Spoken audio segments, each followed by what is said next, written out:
there's something I need to get off my chest. While it's absolutely fair to question our governments and their actions, just like we have literally just done here, there is absolutely no room for political games or self-interest during this pandemic. I am so over hearing opposition politicians and commentators name-calling premiers and criticising important decisions that have to be made.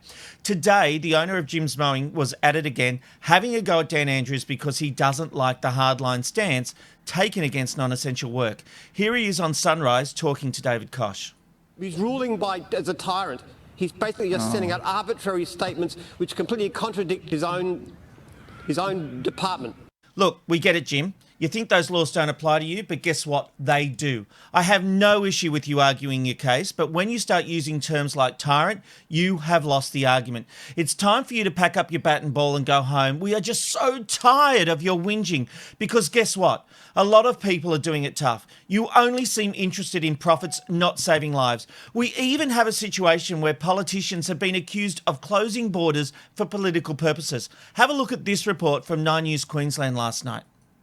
The Premier believes she has right and the public on side, bristling at suggestions it's more about the state election on October 31.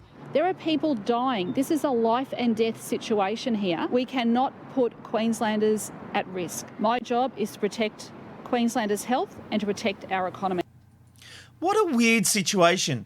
These measures are putting financial pressure on a lot of people, so how on earth is there a political gain? I mean, seriously. And of course, we have the usual suspects who only care about their own political influence and getting a headline.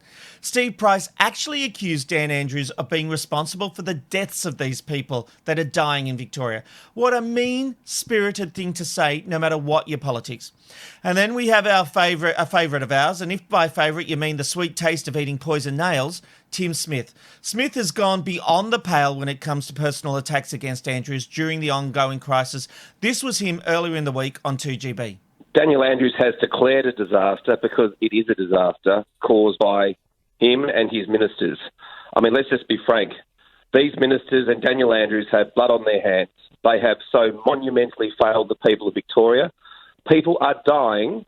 People are dying because of their total and utter criminal negligence with regards to hotel quarantine and then their inability to perform basic contact tracing over the last couple of weeks. Look, the only good thing to come out of that shocking statement is the fact he has all but ruined his chances of becoming the Premier of Victoria. In fact, former Senator Sam Dastyari told this very show Smith has blown it by going too far. Now look, I get it's difficult for hardliners to not take the opportunity to rubbish their opponents, but the simple fact is the public are sick of it. One of the biggest issues of this pandemic has been people not listening to the advice from our leaders.